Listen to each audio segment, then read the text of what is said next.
8 horas, 4 minutos, seguimos con más punto de partida aquí en la radio de los éxitos y también de la información, los 40, Rafaela.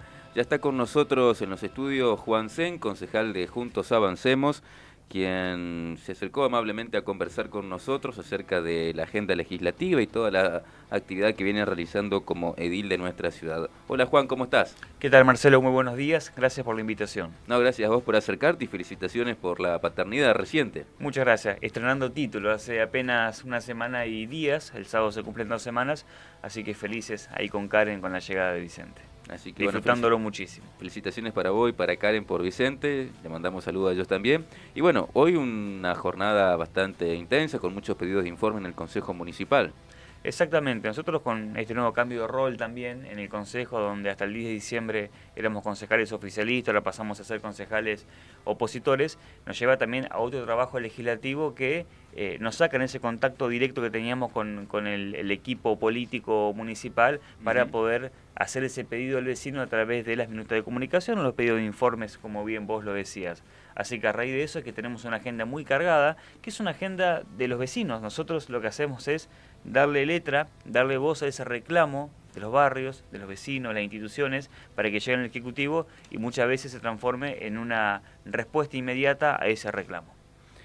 Bueno, hay varios temas que están en agenda, pero uno que por lo menos ustedes manifiestan tiene que ver con la seguridad por ahí en los barrios, pero ¿qué les pide la gente cada vez que camina en las calles? Principalmente la gente está acostumbrada a ver una ciudad en obras. La Rafael era un gran obrador. Bueno, eso se fue terminando. Este año no vemos obras prácticamente en ningún lugar de la ciudad llevada adelante por la municipalidad. Lo único que está presente y activo son obras del gobierno provincial que continúan, las que ha dejado la gestión anterior sin terminar. Bueno, así que a un ritmo un poco más lento de lo esperado, pero por lo menos continúan. Y en los barrios los vecinos nos reclaman seguridad. Hay una situación que es incontrolable y que también es importante aclarar que la inseguridad no nació con esta gestión. Esto es importante decirlo. La inseguridad viene de hace muchísimos años. El problema ¿cuál es? Que ahora se empieza a agravar esa situación de inseguridad en la ciudad. Así como también se agrava la situación social. Bueno, Sí. no es un tema menor esto que está ocurriendo. Entonces el Estado local tiene que trabajar en materia de prevención. Y como lo decía el actual intendente en campaña, que tenía las respuestas a estos reclamos de inseguridad, lo que le estamos diciendo nosotros es, intendente, estamos a disposición para que usted eleve los proyectos y acá en el Consejo los podemos mejorar, tratar o votar tal cual usted lo envíe. Bueno, eso no viene ocurriendo y la situación se agrava a diario. O sea que el Estado local tiene que trabajar en materia de prevención, tiene que hacer un abordaje amplio, porque no es únicamente a través de la herramienta de pedir más policía, mayor presencia de las fuerzas de seguridad pública. Esto es una cuestión social, es un abordaje también desde el punto de vista del trabajo, trabajar con la familia, es mucho más amplio En que un esto acá. contexto bastante complicado a nivel nacional también. Sumamente complicado, sumamente complicado. Hoy tenemos un presidente que claramente no le interesa la situación social por la que atraviesa el país. Rafaela quizás no pasa por la crisis que ocurre en otras ciudades del país y de la provincia, pero no está ajena a esta situación.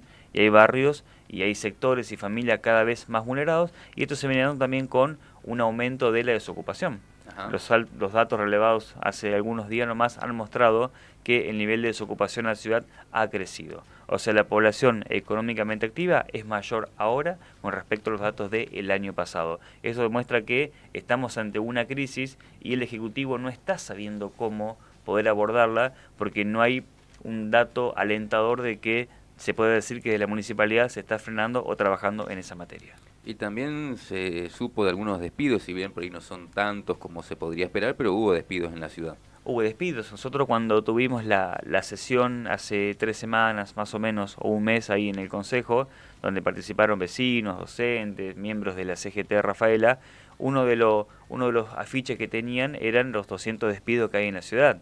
Entonces eso también agrava la situación, porque una familia donde quizás el único sostén es el que tiene trabajo, mamá o papá se queda sin ese empleo, representa que esa familia no tiene más obra social, no tiene más tarjeta de crédito si es que la tenía, si estaba pagando un alquiler se va a encontrar sin los recursos para poder pagar ese alquiler. Y esa, Deudas que se contraen. exactamente, se queda, o sea, es una cadena que se traslada hacia el resto de la ciudadanía. Ya no vas a poder pagar más en el almacén, en el kiosco. Y disminuye el consumo. Exactamente. Entonces hay una caída de consumo, hay una caída de producción, como se ven muchas áreas, y termina siendo perjudicada esa familia que después se traslada a muchas otras en la ciudad.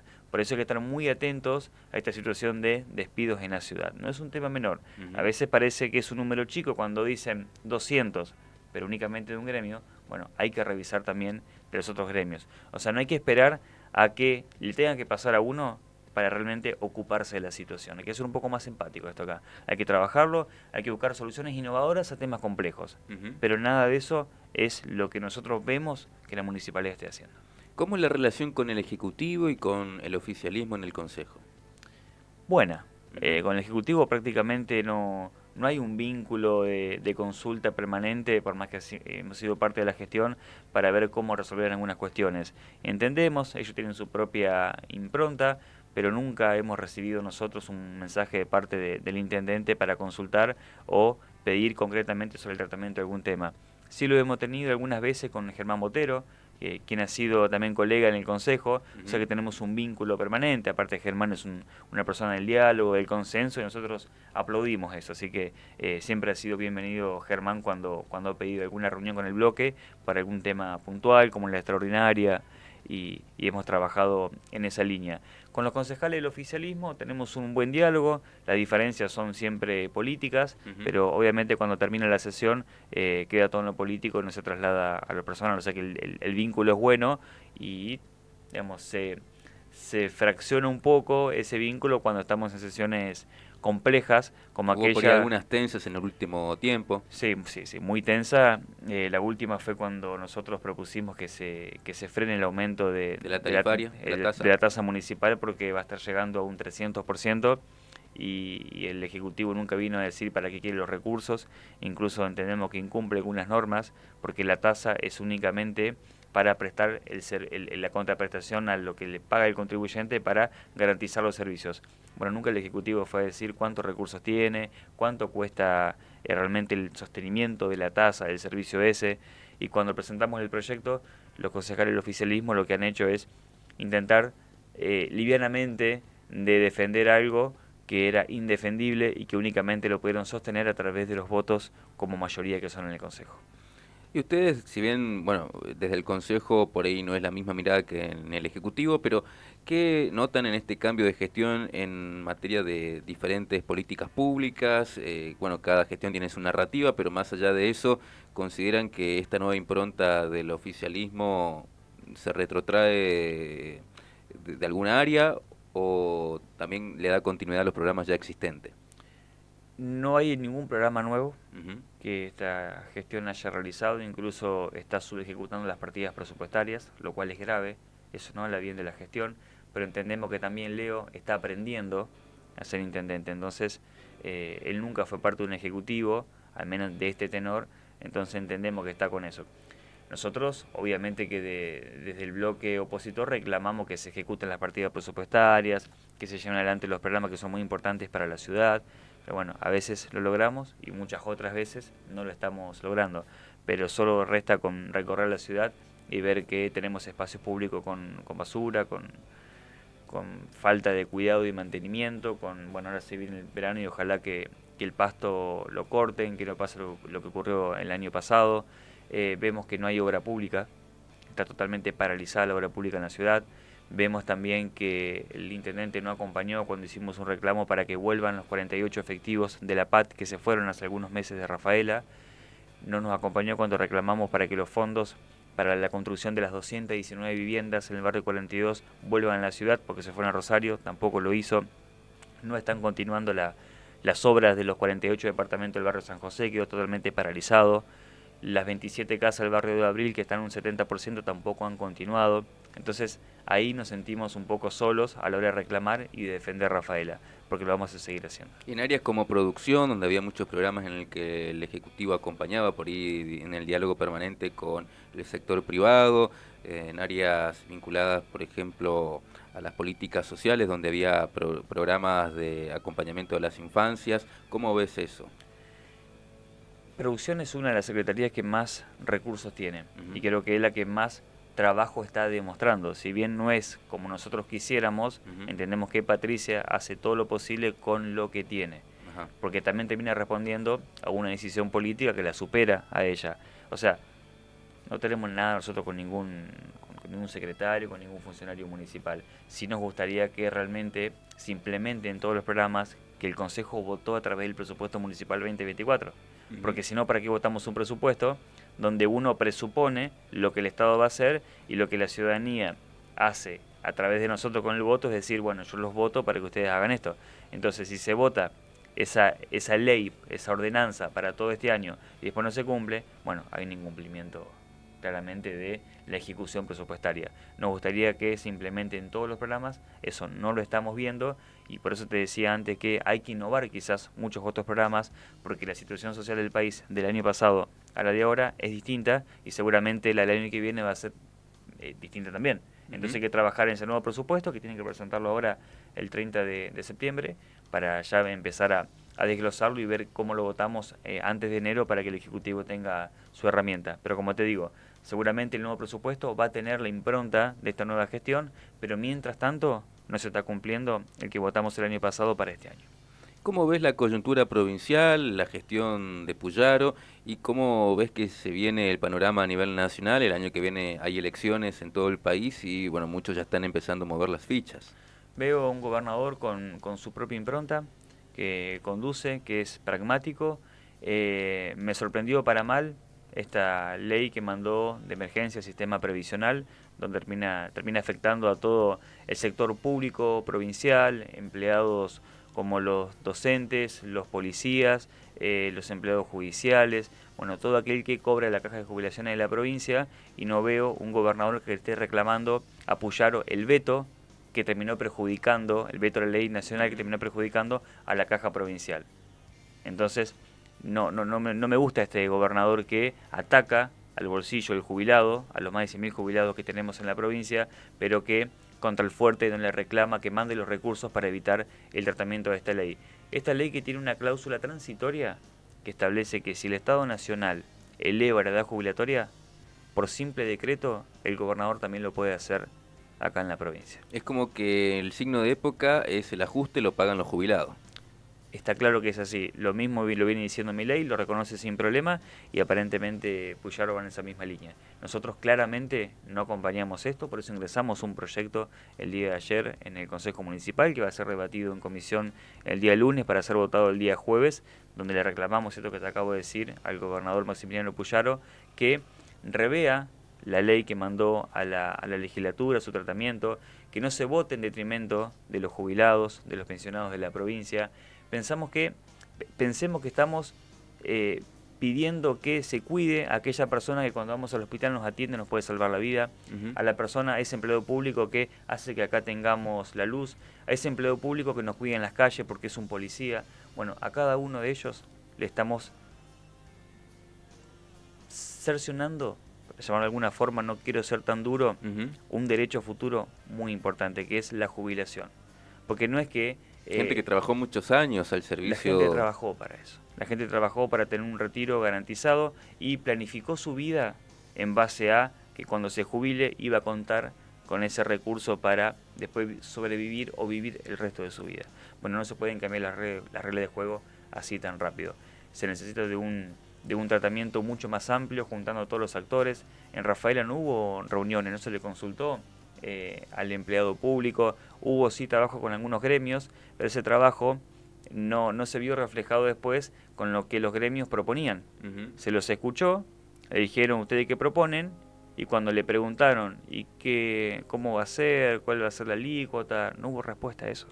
Entonces no hubo un trabajo realmente constructivo para que se pueda llegar a esta ley que se vota hoy en la Cámara de Senadores de Santa Fe y se estará votando luego en la Cámara de Diputados. Entendemos que tiene que ser algo mucho más constructivo, mucho más federal, con todos los actores sentados en la misma mesa. Vos hace muchos años que estás en política, ¿notás un cambio de época, como muchos dicen, con esta nueva gestión nacional, o por lo menos con cambios en el perfil de candidatos, en la demanda de la sociedad? ¿Sentís que hay cierto descontento con los partidos políticos tradicionales, con la representatividad de los mismos? ¿Considerás que es algo transitorio o que bueno, inclina la balanza por un tiempo si hay una especie de cambio en el debate público. El simple hecho de tener un presidente que no viene de la política habla y demuestra claramente que hay un fracaso de la política. Y de eso somos responsables todos. Claramente, todos los partidos, digo, ¿no? Las cosas se hicieron mal, a tal punto que la gente dijo, bueno, si yo probé con los que saben de política y la cosa no funcionó, bueno, vamos a probar con uno que no viene de política. Un caso inédito, alguien que en pocos años claro, pasó de panelista a... Exactamente. El tiempo va a demostrar que esa falta de compromiso y de formación que se requiere para poder conducir un Estado nacional, en este caso, va a traer consecuencias muy graves. Así como también es cierto que el presidente tuvo el coraje de modificar muchas otras cosas que si se seguía con la política tradicional iba a ser muy difícil hacerlo. Ajá. Eso también hay que reconocerlo. Lo que hace sobre todo decís en el ajuste y el déficit fiscal. No, ni siquiera el ajuste ni el déficit. Yo creo que se pueden tratar ambas cosas, pero hay cuestiones de procedimiento, de pragmatismo, Ajá. que antes no se podían hacer y que este presidente sí lo ha hecho. Uh-huh. A mí lo que no me gusta el presidente, al margen de las medidas que toma en contra de los jubilados, como lo decíamos anteriormente, es la falta de respeto permanente con la que se maneja hacia todo aquello que lo rodea. Uh-huh. La falta de respeto hacia el Congreso, porque también hay que reconocer que el Congreso fue elegido por el voto popular, así como él también fue elegido por el voto popular. Bueno, eso a mí no me representa en absoluto. Como yo claramente no soy de la Libertad Avanza, pero sí reconozco que hay cosas que había que hacerlas y que el presidente las hizo, cuestiones pragmáticas, operativas, y muchas otras que las está haciendo y le está errando, y me parece que va a ser muy difícil que pueda cumplir su promesa de campaña, su plan de gobierno que él libremente decía cuando era panelista, y que cuando vos entras a la función pública ves que tenés que sostener un Estado y que ese Estado lo componen toda aquella persona que habita el territorio y que no podés eyectar por la ventana a un jubilado, a un empleado público y a un empleado del sector privado. Sí, por ahí Mucho más dice amplio. cosas o tiene licencia para decir cosas que cualquiera de nosotros sería cancelado con simplemente mencionar un pequeño porcentaje de todo eso. Es como que una suerte de, bueno, de concesión que se le hace, uno le sorprende a veces eso. Y tiene mucho apoyo en los jóvenes. ¿Cómo ves la juventud rafaelina? ¿Qué demandas tiene? Se está hablando por ahí de la nocturnidad, pero también seguramente habrá otras cuestiones vinculadas al empleo, a la posibilidad de acceder a bienes culturales, al estudio. Claro, nosotros proponíamos la Rafaela Universitaria, ¿no? Uh-huh. La llegada de la UNRAF vino a marcar un antes y un después aquí en la ciudad y se proyecta, digamos, a tener 10.000 alumnos en los próximos años. Una universidad que antes del 2015 era simplemente un anhelo que se tenía, pero que el entonces diputado, después senador Omar Perotti, a través de una ley y de una lucha permanente en el Estado Nacional, en la legislatura, lo hizo posible y hoy tenemos la UNRAF. Este año cumple 10 años la universidad. Esa universidad se la debemos a Omar Perotti. Esa es la realidad. Uh-huh. Esto hay que contarlo porque es así. Podríamos no tenerla. Y sin embargo hoy tenemos las futuras fuentes de trabajo que van a salir en la ciudad, las futuras empresas van a salir de jóvenes que se gradúen, o adultos uh-huh, que se gradúen en la UNRAF. Universidad pública. Mirá si no es importante contar con esa universidad en la ciudad. Es muy importante. Entonces, la proyección de la ciudad universitaria también va de la mano con políticas públicas estatales y municipales que no estamos viendo. Hay que pensar, bueno, ¿cuál va a ser el comedor universitario? ¿Cuál va a ser la ampliación del sector universitario sur-oeste de Rafaela? Bueno, hoy de eso no estamos viendo nada. Sin embargo, los jóvenes de la región vienen aquí a la ciudad, se quedan, consumen, entonces hay que recibirlo con los brazos abiertos para que se sientan bien y sigan invirtiendo en Rafael. Después, si se quieren quedar, que se queden, y si no, bueno, cada uno volverá a sus pagos. Pero también hay una demanda de los jóvenes, quizás más de la secundaria, de esto de la nocturnidad, que está muy en discusión. Bueno, hay que dar un debate muy profundo, el Consejo está trabajando un poco en esa línea, nosotros vamos a sacar una serie de propuestas porque entendemos que al margen de lo estructural que se puede modificar en la ordenanza, es necesario también ver qué herramientas se da para que el joven se quede en Rafaela. Uh-huh. Una cosa es garantizar las condiciones para el que ya tiene el boliche o el local bailable instalado acá en Rafaela. Y la otra es garantizar una política pública que haga que los jóvenes no se vayan a disfrutar de la noche a otra ciudad y se queden aquí en Rafaela. Así que el debate va a continuar, vamos a acercar nuestras propuestas, obviamente, para poder enriquecerlo y ojalá que salga la mejor ordenanza posible. Y en materia laboral, lo que decíamos antes, muchos programas municipales que hoy no se ejecutan, donde se insertaba el joven en la empresa a trabajar, también con un apalancamiento de los recursos provinciales y nacionales, pero que tampoco están llegando a la ciudad. Así que la situación en ese contexto no es buena, pero entendemos que el intendente en algún momento va a tomar cartas en el asunto, y si no, lo vamos a hacer nosotros a través de ordenanzas para que las pueda cumplir y garantizarle futuro a los jóvenes. ¿Cómo es la relación con los demás miembros del bloque opositor, con Valeria, con María Paz, con Raca? Fantástica. Ujú. Es un bloque sumamente unido, compacto. Nosotros tenemos muy bien definido el rol de cada uno de los concejales adentro del bloque, incluso el rol también de los secretarios de cada uno de nosotros para acompañar y apalancar ese rol que exponemos siempre en las sesiones o cuando vamos a algún medio de comunicación, cuando estamos recorriendo una institución o en los barrios. Bueno, se potencia día a día. Obviamente que ya nos conocíamos todos desde antes del 10 de diciembre, teníamos otra amistad, entonces también eso se ve potenciado ahora en un lugar donde en la política local antes ocupamos toda la escena y hoy al ser oposición ocupamos una escena mucho más chica, así que también tuvimos que reinventarnos, readaptarnos, pero seguir con los vínculos que ya habíamos construido de antes y obviamente los seguimos potenciando a diario. Tenemos reuniones permanentes, nos estamos formando también en cuestiones que antes por ahí no manejábamos y que ahora son importantes poder hacerlo, así que estamos en ese camino. Y aprovecho a mandarle un saludo a los tres. ¿Qué podés decir acerca de estas quejas bueno, denuncias que hace el oficialismo sobre el estado en que recibieron las cosas, que por ahí mencionaban falta de herramientas o la cuestión por ahí de algunos fondos que fueron puestos en otro lugar? ¿Eso es cierto? ¿Qué podés decir al respecto? Cuando asumió la gestión actual, empezó a decir que la municipalidad no tenía plata, no había plata, no había plata, se acopló al discurso nacional. Ujú. Nosotros habíamos encargado ya, desde antes que se vaya Luis, una auditoría de corte con un agente externo a Rafaela, que es el mismo que los concejales en su momento opositores elegían para que audite la municipalidad. Elegimos a esa misma persona, Chavarini, para que haga una auditoría de corte de toda la municipalidad. Entonces que a través de los meses de trabajo, porque esto salió recién en marzo, más o menos, o abril, este responsable lo que hace es elevar al Consejo Municipal y al Ejecutivo su informe de 90 páginas de la situación económica y financiera de la municipalidad.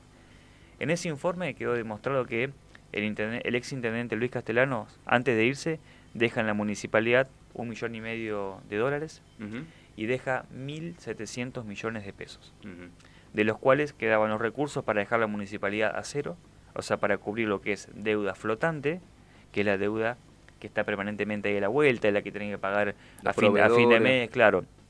Y la deuda consolidada, que eran 300 millones, y la otra eran 500 millones, 700 millones, perdón, que es la deuda que tienen que pagar a los 2 o 3 meses, que es la consolidada. Los recursos quedaron. O sea que además de quedar los recursos para dejar la municipalidad a cero, que no se podía dejar a cero, porque vos tenés un procedimiento legal interno administrativo en la municipalidad, donde no es que vos un día te levantás y decís, bueno, voy a pagar todo lo que debo. No funciona así. El trámite es distinto en la municipalidad. Podés ir acortando los plazos, pero no podés tener la voluntad de decir, hoy dejo la municipalidad a cero. No al menos en 6 meses. Te llevaría un par de años para poder aceitar el engranaje para que funcione de esa forma.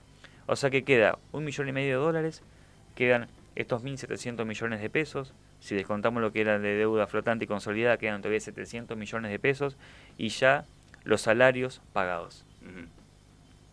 Y aparte de este superávit, estaban quedando los recursos para poder también pagar el aguinaldo. O sea que había plata y estaba ordenado. La plata había. Después, nosotros votamos, en realidad el exintendente vota cuando era concejal su propia ordenanza tributaria, donde cambia la regla de juego y ahora la tributaria iba a ser cada 4 meses, no iba a ser escalonada y se establecía la fórmula polinómica. Eso llevó a que en enero aumente la tasa un 60% y en mayo un 95%. Y ahora, bueno, en cada uno de ellos hicimos intentos de frenarlas, la logramos ahora por 2 meses por lo menos, pero en noviembre aumenta la tasa, en diciembre aumenta la tasa y en enero aumenta la tasa. Obviamente que estamos trabajando de vuelta para poder frenar este aumento que va a llegar a un 300% anual. Cuando la inflación fue de casi un 90%, bueno, la tasa está en un 300% anual con estos aumentos que se tienen que venir ahora en breve. Es totalmente desproporcional este aumento y nunca el intendente ha podido justificar para qué quiere esos recursos. Así que una situación complejas de ese lado. Y con el tema del parque automotor, es cierto que había maquinarias obsoletas, desgastadas, pero por el simple uso, porque no es que uno tiene una máquina y únicamente la tiene guardada y la usás de vez en cuando. Es un uso permanente de la máquina. Y si el uso de la maquinaria esa no es permanente, no tiene sentido comprarla, entonces lo que haces es licitar las horas y la contratás. Bueno, hay un cambio de paradigma ahí donde el intendente dice, no, yo la máquina la quiero comprar, por eso votamos una ordenanza de compra directa en julio, y ahora aparentemente estaría comprando esa máquina. Bueno, vamos a ver qué ocurre. Pero también es cierto que los números que dijeron de que el parque automotor estaba destrozado, en realidad no era así, porque en el informe de gestión, cuando fue Germán Botero del Consejo, dijo totalmente otra cosa a lo que dijo Aversa cuando hizo una presentación del estado de las máquinas municipales. O sea, los propios funcionarios se contradicen en la situación actual del parque automotor municipal. ¿La realidad cuál es? Que hasta el 10 de diciembre del 2023 en Rafaela los servicios se prestaban. Los residuos se recolectaban, el riego funcionaba, las luces se cambiaban, había obras en Rafaela, obras enormes, y hoy no vemos eso en la ciudad. Entonces, el problema no son las maquinarias, sino es la decisión política.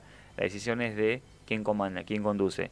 O sea, la responsabilidad claramente acá es del intendente Leonardo Viotti, que ojalá que tome carta en el asunto y resuelva esto de manera inmediata, porque Rafaela lo merece. Nosotros vamos a seguir defendiendo a Rafaela. Bueno, Juan, sabemos que ahora en minutos nomás tienen una nueva sesión del Consejo con pedidos de informe que se van a votar, también con giros o aprobación de giros, así que ¿algo más que quieras contarle a toda la gente? No, siempre estar a disposición. El vecino sabe que me puede encontrar en mi despacho, pero no estoy tanto ahí, pero sí un poco a las vueltas en las recorridas, a través de las redes sociales, o me escribe, o como te digo, va y me busca ahí, si no estoy yo, está Luciano, que lo recibe, automáticamente tomamos el reclamo y si es necesario lo giramos al Ejecutivo y si no vemos cómo resolverlo inmediatamente nosotros. Así que a disposición y siempre trabajando para la ciudad. Y bueno, muchas gracias por acercarte, bienvenido también cuando quieras, saludamos a Luciano que también acá te está acompañando y bueno, estamos en contacto. Gracias. Juan Sen, concejal de Juntos Avancemos, nosotros vamos a un nuevo corte aquí en Punto de Partida y ya seguimos.